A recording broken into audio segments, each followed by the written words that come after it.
사우디 쪽에서 오신 것 같은데 사우디 쪽. 야, 시계가 삐까번쩍하신데. 블링블링하네요. 돈 많은 왕자. 예, 기름 약간 부자. 이런 느낌이 드는데. 부에 관한 내용이면은 뭔가 만수르만큼 부자다? 자, 그럼 지금부터 이 장보고가 어떻게 당시 만수르급 또는 S그룹에 해당하는 그런 재력을 갖출 수 있었는지 그 배경을 네. 한번 살펴보겠습니다. 아, 저 지도가 자, 이 지도 어떠세요? 어디 남태평양에 있는 아니 근데 저거 한반도 아닙니까? 저거 한반도. 아 한반도 뒤집어 놓은 거 아니에요? 저기? 우리는 늘 이런 한반도 지도 보잖아요. 그렇죠. 그죠? 네, 이렇게 지도를 좀 거꾸로 보면 세상이 달리 보입니다. 네. 무슨 말인지 알겠다. 중국을 밑에 깔고 오. 부드러 깔고 우리는 바다로 나아가고 앞에 일본이 방파제 역할을 해주고 자 이렇게 아마 해석하지 않았을까라고 보고요. 이 장보고를 역사 속에서 재발굴한 분이요. S그룹 총수. 이병철 회장. 맞아요. 네. 근데 그분이 장보고라는 인물을 우리가 재조명해야 된다. 나하고 굉장히 유사점이 많은 사람 같아. 그래서 정부에 건의를 하신 거예요. 우리에게 이렇게 친숙하게 다가오게 된 배경이 사실은 그 기업가의 노력이었어요. 아, 진짜요? 네. 우리 한번 지도를 보면서 장보고처럼 한번 지도를 읽어보도록 하죠. 아, 자, 저길 보시면 네. 지금 산동반도 얘기하셨죠? 한반도에서 가히가 굉장히 가까운 곳입니다. 진짜 가깝네요. 네, 이렇게 그래서 고구려나 백제 유민도 저기 와서 농사도 많이 짓고 또 신라인들도 가뭄이나 또 여러 가지 폭정을 피해서 또 새로운 기회를 찾아서 많이 간 거예요. 네. 자, 근데 저 밑에 보시면 네. 영파, 양주라는 곳도 보입니다. 자, 이쪽은요 양쯔강유역입니다. 그래서 여기가 더 어마어마한 산물이 모이는 곳이고 이제 이쪽도 굉장히 중요하게 생각했던 겁니다. 이 한반도에서 중국으로 가는 백길이 여러 개가 있습니다. 네. 자, 이렇게 산동반도로 가는 쪽이 있고요. 네. 또 저 남쪽에 저 영파로까지 가는 길이 있습니다. 자, 어디가 더 어려울까요? 영파가 어렵겠죠. 당연히, 머리가. 네, 당연히 저 영파로 가는 길이 더 어렵습니다. 저 양주나 영파 같은 곳은 정말 망망대해입니다. 아, 어우. 근데 장보고는 그 길을 뚫은 거예요. 야. 그 누구도 가지 않았던 새로운 바닷길을 개척한 거죠. 청해진이라는 곳이 갖는 입지적 장점이 확실했던 거예요. 아, 딱 가운데에 있나요? 네. 두 루트 사이. 그렇죠. 양쯔강 유역의 그런 남부지방의 번화한 도시들과 또 경주 주변의 울산항 그리고 일본을 연결하는 그 상강 무역에 어떻게 보면 배꼽에 해당되는 곳이 바로 청해진이다라고 할 수 있습니다. 교수님 우리 함께 제가 조수가 될 테니까 같이 강의를 좀 다니시죠. 왜냐면 네. 양주와 그 영파 저기가 그 당시 이제 아라비아 상인들은 그 광저우 지금 홍콩 주변 있죠. 짐을 내린 다음에 네. 북상할 수 있는 가장 북쪽 마지노선이 영파와 양주였어요. 지금 영파에 보면은 당나라 때 만든 그 월호라는 운하가 있거든요. 거기 보면 신라인들이 거주했던 흔적이 아직도 남아 있어요. 고려관이라고 해서 이제 그 신라가 끝난 다음에 그리고 코리안 엠버시라고 또 영어로 써 있어요 거기요. 소개하면서.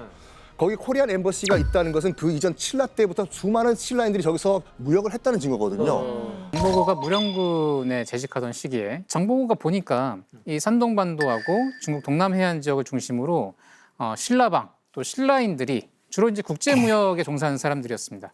이 사람들이 대거 이 지역에 존재하고 있다는 사실을 알게 됐어요. 국제무역에 종사하는 상황을 보니까 이 사람들이 가지고 있는 노하우와 또 내가 가지고 있는 어떤 군사적 능력 이런 것들을 결합시켜서 과거의 그 국제 활발한 그 교역 루트를 다시 한번 되살릴 수 있겠다라고 생각을 했던 것이죠. 신라방, 어떤 노래방 같기도 한 느낌의 이 신라방은 뭡니까?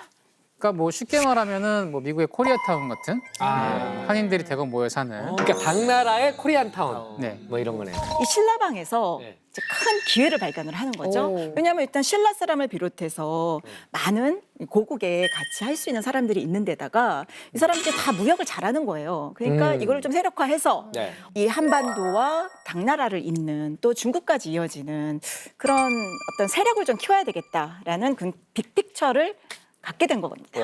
그래서 이제 세운 게 적산 법화원이라는 곳이에요. 적산 법화원. 이게 뭐냐면 사실 불교 사원이에요. 네. 어.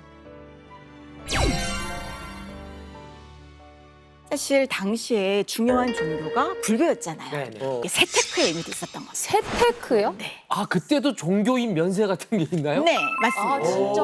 이 당나라에서 이 통행세를 거두는 이제 그런 제도가 있었어요. 그런데 이렇게 사원을 세우면 면세를 해준 겁니다. 큰 이 사원도 세우고 또 이 신라인들의 약간 사랑방 같은 느낌도 있고 아, 예, 예. 또 정월 보름이 되면 다 모여서 뭐 법회도 하고 뭐 또 정보도 나누고 또 뭐 어떤 무역에 대한 뭐 노하우도 전수하고 그러니까 굉장히 어떻게 보면은 이 동아시아 무역의 핵심적인 거점으로 삼은 겁니다. 어떻게 보면 이 산둥반도를 지나는 외교를 관리하고 또 이 무역 상인들에게 숙식도 제공하고 뭐 통역까지 다 해주는 약간 원스톱 서비스를 이렇게 해주면서 약간 이 상사 기능을 하는 거죠. 종합 상사 기능을 하는 겁니다. 그런 사이 이제 당나라로 건너간 제당 신라인부터 또 일본으로 건너간 제일 신라인까지 모두 다 그 네트워크 안에 넣은 겁니다. 지리적 상상력을 발휘해서 딱 지도 보고 아 앞으로 여기가 뜰 것 같아. 아 여기를 무역 거점을 하면 굉장히 좋을 것 같아라고 어떻게 보면 지도력을 발휘한 사람이 아니었을까. 여기가 앞으로 좋을 것 같아. 하지만 여기에 더 필요한 것이 있죠. 무역을 하려면 뭐가 있어야 될까요? 물건을 나를 배가 있어야죠. 그렇죠. 자, 그래서 이제 장보고가 어떤 배를 탔느냐 기록이 없어요. 아하. 그래가지고 이게 역사에서 연구가 안 되니까 우리가 모르고 있는데 당시에 이제 뭐 가라앉았던 배를 뭐 본다든지 뭐 주변 지역의 상황들을 본다든지 해서 복원한 게 있거든요. 네. 다 같이 한번 화면 한번 보실까요? 저 평저함으로는 안 됩니다. 예, 이렇게 첨저함이 있어야 되거든요. 서남의 파도를 견디려면 이 첨저형 선박을 이용했을 것이다 라고 추측을 하고 있습니다. 그 실제로 신안 해저선이 발견된 적이 있어요. 네. 그 난파된 선박인데 후카를 출발해서 일본 지금 후쿠오카죠. 하카다만으로 가려다가 중간에 풍랑을 만나가지고 신안 앞바다에 가라앉았어요. 가라앉았는데 뻘이 그대로 배를 덮으면서 안에 있던 도자기, 수만 점의 도자기하고 유물들이 그대로 발견이 됐거든요. 첨저형으로 이렇게 바닥이 돼 있고 이 중심을 잡기 위해서 맨 밑바닥 쪽에 그 무거운 동전들하고 그 나무, 자단목이라고 하는 나무 이런 것들로 이제 채워져 있는 그런 모습인데요. 그 형태의 항해가 말씀하신 뭐 이제 신라 선원들이 다수 타고 있는 그런 어떤 배를 통해서도 이 동아시아의 무역이 성행했을 가능성이 있다라고 하는 거는 충분히 추정할 수는 있죠. 이제 가진 걸 다 가진 겁니다. 이제 거칠 것이 없죠. 배까지 튼튼합니다. 그래서 뭐 일본이나 당나라에서도 이 신라선, 이 장보고에 대한 신뢰가 굉장히 높아진 이 시기, 장보고가 더 큰 야망을 품기 시작합니다. 여기서 터지나요, 야망이? 커지면은 어떻게 야, 되는 더 크게 거예요? 되나? 장보고 선단이 이렇게 활약을 하다 보니 이 청해진은 이제 세계적인 이제 무역항으로 성장하게 됩니다. 아프리카에서부터 아랍, 인도양을 거쳐서 이 중국에 세워둔 거점까지 온 물건을 이 장보고 선단이 아프리카하고 아랍에 갔다고요? 그 당시에? 야, 대단하다. 그 선박들이 연결되는 네트워크에 만난 겁니다. 그러니까 어떻게 보면 이 해상 실크로드의 이 동아시아 부분을 담당하면서 그 네트워크가 아랍이나 아프리카까지 간 거예요. 그러니까 이 과정에서 이제 이슬람 상인들도 이제 드날리기 시작하는 거예요. 그래서 무역풍을 타고 이제 인도 양쪽에서 왔었던 아랍 또는 페르시아 상인들의 또 활약도 대단했다고 하니까 어때 지금보다도 훨씬 더 스케일이 컸던 것 같습니다. 그때 청해진은 한번 보고 싶네요. 그 당시에 그러니까 청해진. 어떤 모습이었을지. 전 세계의 무역상들 배들이 다 모이고 막. 사람 엄청 많을 것 같은데. 와. 그래 증거가 있어요. 그러니까 뭐 아랍 사람, 아프리카 상인들이 뭐 다 청해진으로 막 다 연결이 됐다라고 말씀하셨는데 자, 그럼 증거를 찾아서 한번 살펴보실까요? 화려한 이 머리 장신구인데요. 이게 장보고 시대에 들어온 것으로 추정돼요. 거북의 등껍줄의 빗을 만들어서 이렇게 화려하게 꽂고 다녔고요. 다음 그림은 1966년 이 불국사 석가탑에서 같이 나온 유향입니다. 당시 유향은 아라비아 반도 부근에서만 생산됐던 겁니다. 제가 한 말씀 드리겠습니다. 네네. 신라 그 이제 왕릉에 가시면은 석물들이 있지 않습니까? 그걸 보면은 딱 봐도 우리나라 사람들이 아니에요. 우리 이목구비가 뚜렷뚜렷하고 물구락불구락하고 막 짙은 눈썹에 막 이런 약간 이 아시아 계통이 아니에요. 그리고 뭔가 스틱을 하나 들고 있는데 짝대기를 이게 뭐로 추정이 되고 있냐면 폴로 스틱이에요. 그 당시에 페르시아의 왕실 스포츠였어요. 페르시아의 왕실 스포츠가 이미 신라 왕실에도 유행을 했다는 증거가 그거예요. 무역이 엄청 활발하게 네. 이루어졌다는 거네요. 그러니까 이런 것이 다 이 장보고의 힘이라고도 할 수 있죠. 그러니까 이 아랍 지역이나 뭐 동남아시아 지역에 네.